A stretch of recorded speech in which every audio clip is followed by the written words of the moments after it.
न घुर्जे। कजे महल मुकरर ते धंधो दुनिया जो, कजे महल मुकरर ते धंधो दुनिया जो, या उन अंदर में हर हर न घुर्जे। या उन अंदर में, या उन अंदर में हर हर न घुर्जे। घुर्ज में लहकंद वही खाओ खाधो, घुर्ज में लहकंद वही खाओ खाधो। सॼो ॾींहुं खाधे जी चर चर न घुर्जे। सॼो ॾींहुं खाधे जी चर चर न घुर्जे। वही माठ जो मान मीठा जो मन में, वही माठ जो मान मीठा जो मन में, तुझे बात जी। दादा भगवान के मुख से चली गई अभी। बहुत सुंदर वाणी है, सबने सुना भी है कितनी बार। दादा भगवान ने जो डॉक्टर को ज्ञान दिया, उसी का ये हिंदी एक्सप्लेनेशन लिखा है। Thank you.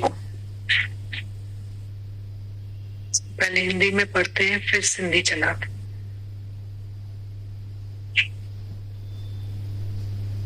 सिंधी हिंदी के बाद भी समझने के लिए कोई और ही लैंग्वेज चाहिए, है ना।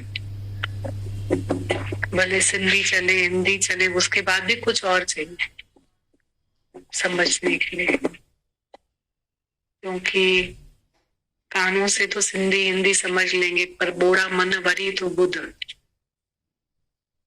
रिमझिम बरसे अमृत धारा, मन पीवे सुन शब्द विचारा। मन पीवे सुन शब्द विचारा। रिमझिम बरसे अमृत धारा, मन पीवे सुन शब्द विचारा। मन पिए पिए, वो फिर कुछ कानों से भी अलग है। वो धरती देती है, ये धरती महान धरती है, समझते हैं।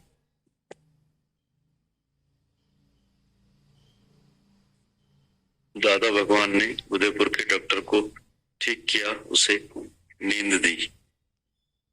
दादा भगवान ने लड़की का गोला ठीक किया। वो लड़की डॉक्टर से मिलने गई थी। डॉक्टर ने लड़की को बोला, मुझे वो इंसान दिखाओ जिसने तुम्हारा गोला ठीक किया है, वह कोई भगवान होगा। वो गोला बहुत बड़ा और खराब है। मुझे डर था कि कोई ठग आदमी तुमको न मिला हो, पर तुम्हारा तो गोला उतर गया है। 3 दिन में गायब हो गया, गल गया है ही नहीं। लड़की ने डॉक्टर को बोला कि हाथ लगाकर देखो, अगर होवे तो तुम उसको निकालो। डॉक्टर ने बोला, नहीं है, पर तुम मुझे उस इंसान से मिलाओ। वो आई, मुझे बोली, दादा आपकी एड्रेस दूं? दादा ने कहा, अभी नहीं, अभी जल्दी नहीं है, तुझे थोड़ा वक्त और गुजरे, पूरा गोला उतर जाए, तुझे एतबार हो जाए कि गोला पूरी तरह से उतर गया है तो बात करेंगे। उसने डॉक्टर की से बात करी, मेरे दादा हैं, उनके पास तुमको आना हो तो मैं तुमको किसी टाइम लेकर चलूंगी। एक बार हम घर बैठे थे तो डॉक्टर को अपने घर में बुलाया, मेरे घर आओ तो दादा से मिलो। डॉक्टर आकर मेरे से मिला, बहुत खुश हुआ। वो जाते थे कुएं पर, हम कुएं पर जाकर बैठते थे। डॉक्टर भी आता था, अपनी बात चित करता था, हम स्नान भी करते थे। एक बार डॉक्टर ने बोला, मेरे साथ बैठो तो मैं अपना हाल वाल आपको दूं, मेरी भी दवाई आप करो, अगर आप कर सकते हो तो। जैसे इसकी करिए, मेरी भी करो। मैंने कहा, तुम खुद सिविल सर्जन डॉक्टर हो, तुम्हारी दवाई हम क्या करेंगे? हाँ, पर मुझे इसमें आपकी दवाई की जरूरत है। मैं आपको अपनी बीमारी बताता हूँ, मुझे आपसे खुलकर बात करनी है। अंदर चलकर बैठे जहां हम दोनों अकेले हों। दादा ने कहा, चलो। मैंने बोला, लक्ष्मी के लिए तुम दूसरा समझ रहे हो, वह दूसरा नहीं है, जो मैं हूँ वही लक्ष्मी है। हमको एक ही समझ कर करो, ख्याल नहीं करो। लक्ष्मी डॉक्टर और हम तीनों बैठे। डॉक्टर ने बोला, गीता की जो आप बात करते हो, जिस गीता के जोर पर आपने इसको छुड़ाया है, मैं आपको हिंदी में, संस्कृत में, अंग्रेजी में मुंह जबानी बता सकता हूँ।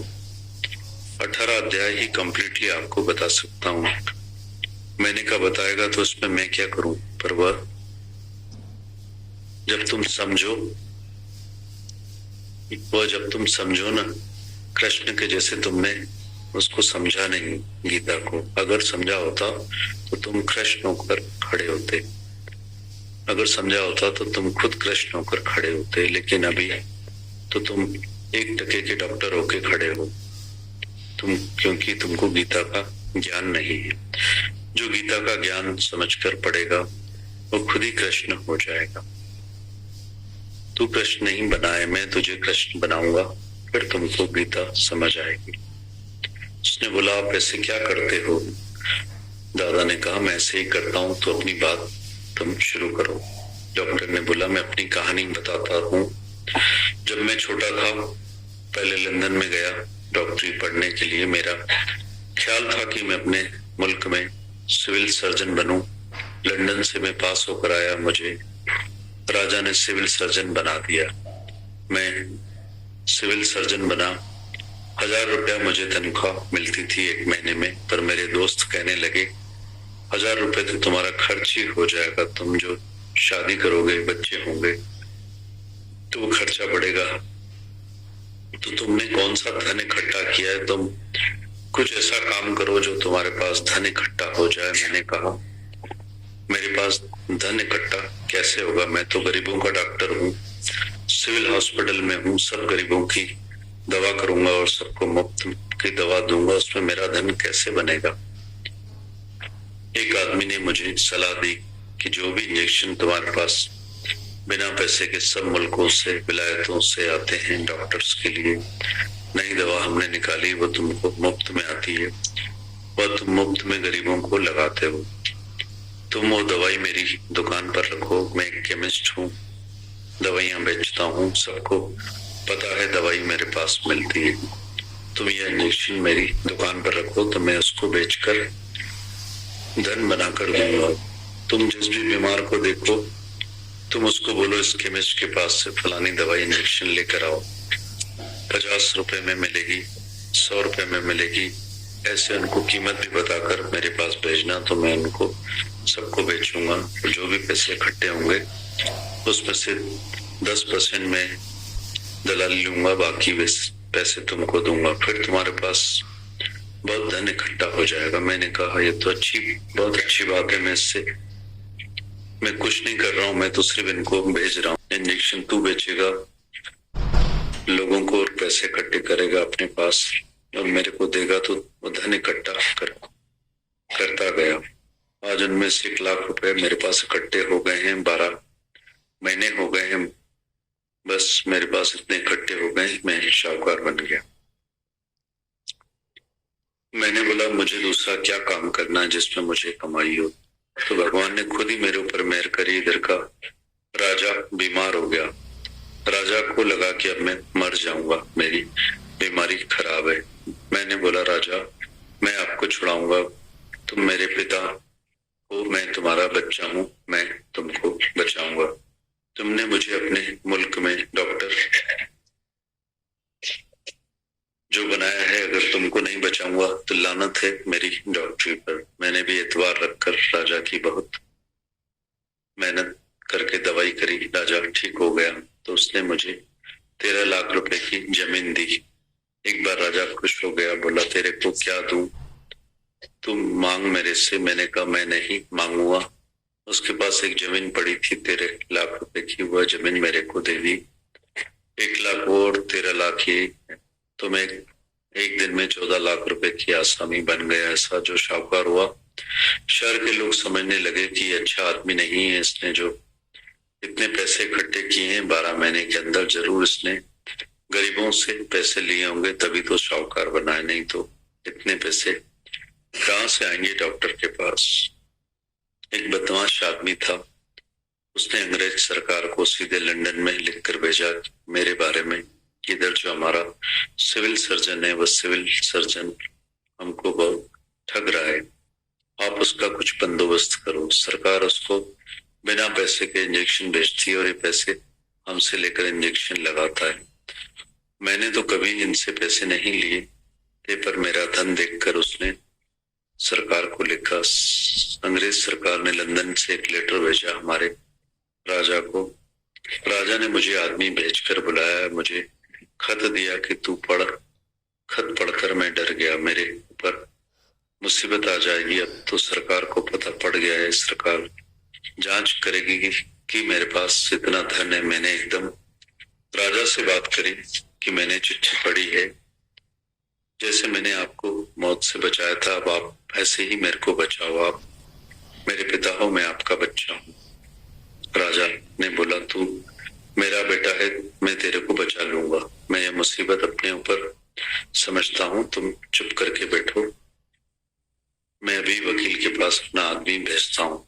राजा का जो वकील था वो पूरे हिंदुस्तान में मशहूर था, बहुत होशियार था। उसने एक लेटर लिखा, मुझे लिखा है कि यह मैं सरकार को लिखकर भेज रहा हूँ।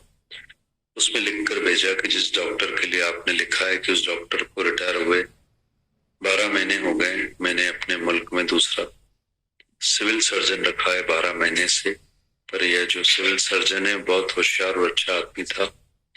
अभी डॉक्टरी नहीं करता है, पर अभी भी गरीबों को अपने बंगले में रहकर मुफ्त दवा करता है। बहुत धर्मात्मा डॉक्टर है। और हमारा राजा भी यहाँ बीमार पड़ा था तो उसने उसको बचाया। राजा ने उसको 13 लाख की जमीन दी है। उस जमीन को देखकर यहाँ के लोग जल गए। ये समझ रहे हैं कि इतना जो धन है वो डॉक्टर ने अपनी कमाई करी है, यानी दूसरों से धन लेकर राजा बना है। लेकिन हमारे मुल्क के राजा ने खुद 13 लाख रुपए की प्रॉपर्टीज को दी, और जो भी ये रिपोर्ट आपने की है वह झूठी है। इसको रफा दफा करो, ज्यादा इस बारे में कोई पूछ परख नहीं करो, क्योंकि यह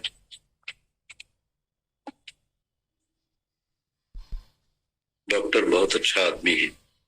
आज वो रिटायर होकर अपने बंगले में रहकर गरीबों की दवा मुफ्त में करता है, एक पाई भी किसी से नहीं लेता है। ये तो सच्चा योगी है, इसका तो आपको दर्शन करना चाहिए। आप में से किसी को आना हो तो आकर हमारे पास रहें, इसको देखें। सरकार ने दफ्तर दाखिल कर लिया और राजा के वकील के लेटर पर अंग्रेज सरकार ने एतबार किया कि यह बात सच है।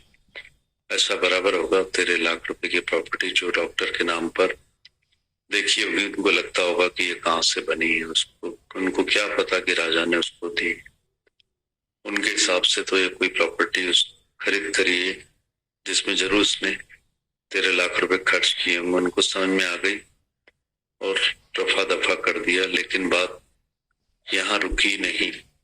वो आदमी जिसने चिट्ठी लिखी वह दर दर पर जाता था, बोलता था, बाकी महीने की देर है, देखना बाकी महीने की देर है, सिविल सर्जन को जेल में जाना पड़ेगा। उसको इतना यकीन था अपने खत में कि मैंने सरकार को लिखा है, सरकार खुद चल के आएगी। डॉक्टर ने बोला, मैं उस आदमी से बात नहीं करता हूँ। मैंने पहले ख्याल किया कि मैं इसको समझाऊं कि तू मेरे लिए ऐसा क्यों लिख रहा है, पर मुझे सबने मना किया कि तू मत दिखा कि तुझे पता है इसने कोई एप्लीकेशन करी है, नहीं तो ये बड़ा चढ़ाकर तुमको और दुखी करेगा। मैंने उससे बात करना छोड़ दिया। जो भी ऋषि मुनि मेरे पास आते थे, मैंने उनके लिए बंगले बना रखे थे। हर कोई अपने अपने बंगले में आकर रहता है, हर कोई अपने अपने काम करता है, योग तपस्या करके। घोड़े गाड़ी मेरे खड़े हैं, मेरी गाड़ी और मोटर में चढ़ते हैं, घूमते हैं, फिरते हैं और सब कुछ करते हैं। मैंने जो उनको इतना खुश किया, मैंने सबको लिखकर भेजा, फलानी तारीख को आप सबको यहाँ आना है, इकट्ठा होना है, मुझे आप सबसे बहुत जरूरी काम है। मैंने सबसे अपनी बात करी कि मुझे क्या हो रहा है।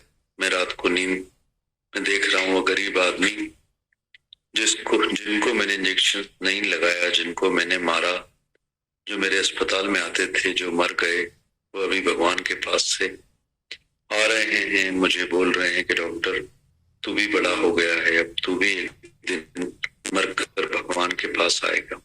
हम भगवान के पास तेरे लिए केस करेंगे और तपे हुए खंभों से तुझको लगना पड़ेगा। नरक के सारे पाप तुम्हें भोगने पड़ेंगे, जो भी जुल्म तुमने हमारे साथ किए। मैं डर कर उठ जाता हूँ, चिल्लाता हूँ, अपनी पत्नी को बुलाता हूँ। वो भागकर बंगले में से आती है, बोलती है क्या है। मैं बोलता हूँ देखो ये आदमी आए मुझे मारने के लिए, मुझे दुखी करने के लिए। वो बोलती है लोग तो कोई है नहीं, ये बेकार के तुम्हारे ख्याल हैं, जो भी ख्याल हैं तुम्हें सपने में आ रहे हैं, लोग तो है ही नहीं। देखो मैं बाहर जाकर देख रही हूँ, एक भी आदमी नहीं। मैं खुद भी उठकर देखता था, खातरी करके सोता था कि बाहर लोग नहीं है, पर लोग मेरे अंदर हैं जो देखने में आ रहे हैं। अभी मेरी नींद उड़ गई, कितने ही दिन हो गए हैं मुझे नींद नहीं आ रही है। रात को ऐसे सपने आ रहे हैं थोड़े वक्त से। क्या हुआ है, मुझे दिन में भी ऐसा दिखाई दे रहा है, ख्याल आ रहे हैं कि लोग आ रहे हैं, अब ऐसा करेंगे, वैसा बोलेंगे, मुझे लाठी मारेंगे, इतने सारे लोग हैं, मैं कहाँ जाऊंगा भाग के। ये मुझे बीमारी लग गई है। मैंने उन सन्यासियों को बोला कि तुम जो इतने भगत हो, इतनी तुमने भगवान के वास्ते प्रार्थना की है, भगवान को अब समझाओ तो मेरी बीमारी उतारे। मैंने उनको बोला तुम्हारे पास कौन सी दवा है जो मैं क्या करूं जो ये उतर जाए। उन सब ने बोला तू दान कर। मैंने बोला मैं दान करने के लिए तैयार हूं, मेरे पास 14 लाख है और मैं 14 लाख ही तुमको देने के लिए तैयार हूं, पर उसके बदले मुझे नींद तो दो, मुझे नींद दो तो 14 लाख ले लो, बाकी मैं दान करूं तुमको। किसी और एक को मारकर ये भगवान के पास कैसे चलेगा? ऐसा क्या कायदा है? वो तो बोले ऐसा कोई कायदा नहीं है, जो पाप तुमने किए वह सब तुमको जरूर भुगतना पड़ेगा, और जो तू दान कर रहा है उसकी राजाई भी तेरे को मिलेगी, वो कभी भी मिलेगी पर छूट नहीं सकेगा। जो भी तुमने किया है तुम उससे छूट नहीं पाएंगे, जो तुमने बोया है तुमको ही खाना है, दूसरा कोई भी शास्त्रों में रास्ता नहीं है। हमने तेरे लिए सब ढूंढे हैं, उधर कहीं भी नहीं लिखा है कि हम लाचार हैं, हम कुछ भी नहीं कर सकते हैं, कोई भी मदद नहीं कर सकते। तुमने जो शर्त रखी है, जो मुझे नींद कराएगा मैं उसको 14 लाख रुपए दूंगा। हमारे में से तो कोई भी नहीं है जो तुमको नींद करवा सके, नींद तुझे नहीं आ सकेगी। मैं तू खुद डॉक्टर है, दूसरों को गोलियां देता है, गोली तू खा ले तो तुझे नींद आ जाएगी। तू क्यों नहीं कर रहा है उस गोली में नींद? खुद अपनी गोली खा तो नींद आ जाए, हमारे हाथ में नहीं है तुम्हें नींद देना। डॉक्टर ने बोला जो गोलियों की नींद है वह सच्ची नहीं है, फिर वो चले गए। आगे भगवान लिखते हैं, आप मुझे बताओ कि आप मुझे कौन सी दवा दे रहे हो जो मुझे नींद आ जाए। दादा ने कहा वो तो आसान बात है, तुम मेरी गीता सुनो तो तुमको नींद आ जाएगी। बोला बताओ। मैंने दूसरा अध्याय शुरू करा, आज से मैं तुझे दूसरा अध्याय रोज बताऊंगा, पहले तुम उसको समझो, जब तक आगे के अध्याय नहीं पढ़ना है। पहले दूसरा अध्याय पढ़ो, उसको अच्छी तरह से समझो कि कृष्ण ने उसमें क्या बोला है, तू क्या है। वह नाचने लगा, मेरे को से गीता को समझकर पढ़कर खुश होने लगा कि मैं तो आत्मा हूँ, मैं तो भगवान हूँ, मैं तो खुद खुदा हूँ, मैं मरने वाला नहीं हूँ, मैं मरूंगा ही नहीं। जो भी मेरे पास आ रहे हैं कि हम मर गए, तुझे भी भगवान के पास आना है, तो मुझे तो भगवान के पास जाना ही नहीं है। कौन सा भगवान है जो मुझे बुलाएगा? मैं तो स्वयं भगवान हूँ। उसको भगवान की खुशी लग गई। 2-3 दिन बाद उसकी खबर लेने गया। एक बार सुबह 10 बजे गया कि डॉक्टर कहाँ है, तो बोला डॉक्टर सोया पड़ा है सुबह 10 बजे तक। अरे सुबह 10 बजे तक सोया पड़ा है, रात को नींद नहीं आई थी क्या? उसकी पत्नी ने बोला मैंने अपने बंगले में से देखा 4 बजे तक बत्ती जल रही थी, जरूर जाग रहा होगा। 4 बजे के बाद बत्ती बंद करी, अभी 10 बजे हैं, 6 घंटे की नींद करिए। मैंने कहा उठाओ, तो बोली अभी कैसे उठाऊं, नींद करे ना, आराम करे। मैंने कहा नहीं, मैं उससे बात करूंगा, फिर दूसरी नींद दूंगा।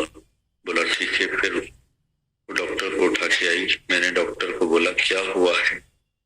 बोला सारी रात आपकी बात, दूसरा अध्याय मेरे अंदर में चल रहा था, मैं जाग रहा था, मेरे अंदर में दूसरे अध्याय का ख्याल था कि मैं भगवान हूँ, मैं आत्मा हूँ, मुझे कोई भी कुछ भी नहीं कर सकता।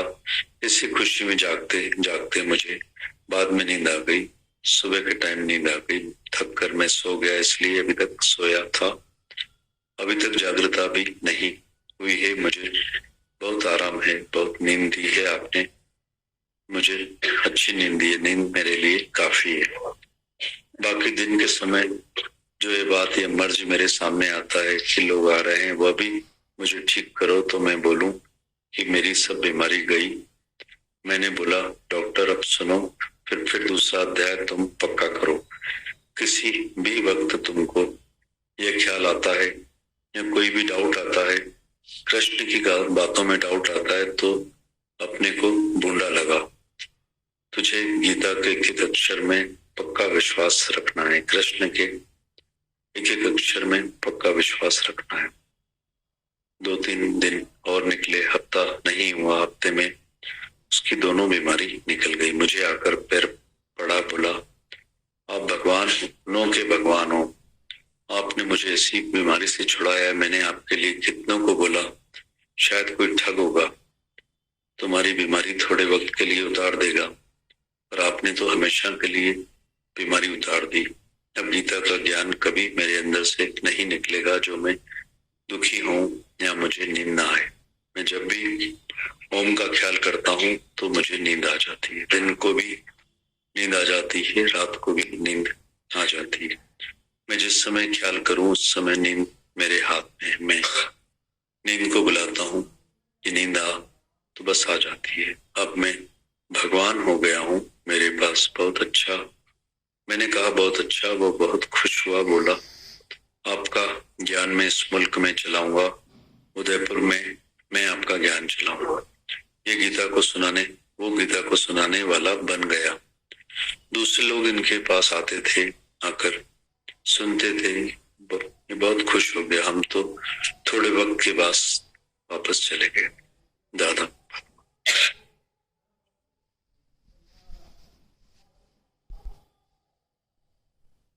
भगवान के जैसे हम सब लोगों के गोले ठीक करते हैं, एक एक के, बस सिर्फ हमें पक्का विश्वास रखना है। दादा डॉक्टर को बोल रहे थे कि सिर्फ तुझे गीता में विश्वास रखना है, कृष्ण में विश्वास रखना है। गीता तो तूने बहुत पढ़ी है, हिंदी में, संस्कृत में, अंग्रेजी में, पर समझा नहीं है कि वो कृष्ण तू है, भगवान तू है।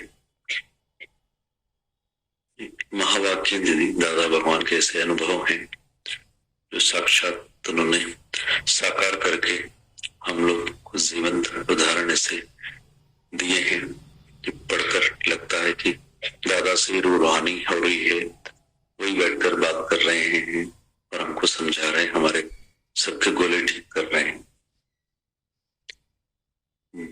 धन्य धन्य जाए हम इस धरती पर, ऐसे गुरु पर, आप पर, ऐसे साकार भगवान पर जो हमें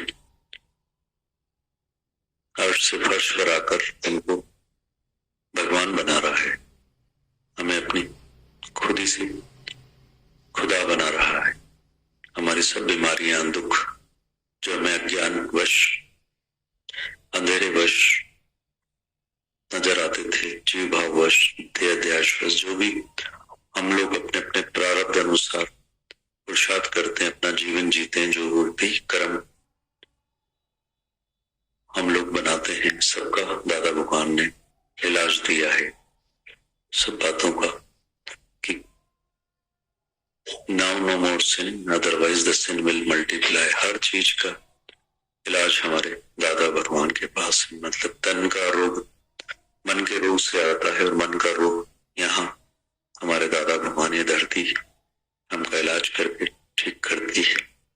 3 दिन में दादा भगवान ने वो इलाज कर दिया जो 33 साधु संत महात्मा कोई भी ठीक नहीं कर पाए। मतलब सिर्फ विश्वास की देर है, और वो विश्वास भी यहाँ आते आते बैठते बैठते दादा भगवान आप कब हमारे अंदर में डाल देते हो, हमें पता ही नहीं चलता।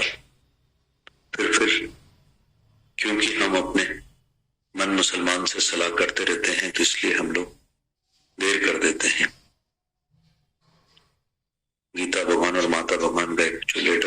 है जिसमें गीता भगवान माता भगवान के लिए बताते हैं कि ये तकड़ा घोड़ा है, टप टप करके एकदम खड़ा हो गया, मतलब अस्तबल में।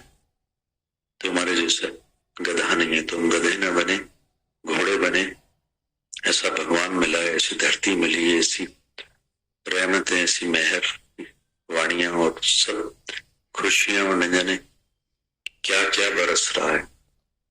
जो भी हमको प्रॉब्लम है, तन की, मन की, धन की, जीवन में कुछ भी, जन्म से मुक्त करता, जीवन से तो मुक्त करता ही हमें, पर जन्मों से मुक्ति देता है। वो जन्मों की मुक्ति मिलती जो 84 लाख जन्मों के बाद में ये जो हम सबको मनुष्य जन्म मिलता है, इसका उद्देश्य केवल और केवल परमात्मा की प्राप्ति के लिए हमको सबको मिला हुआ है।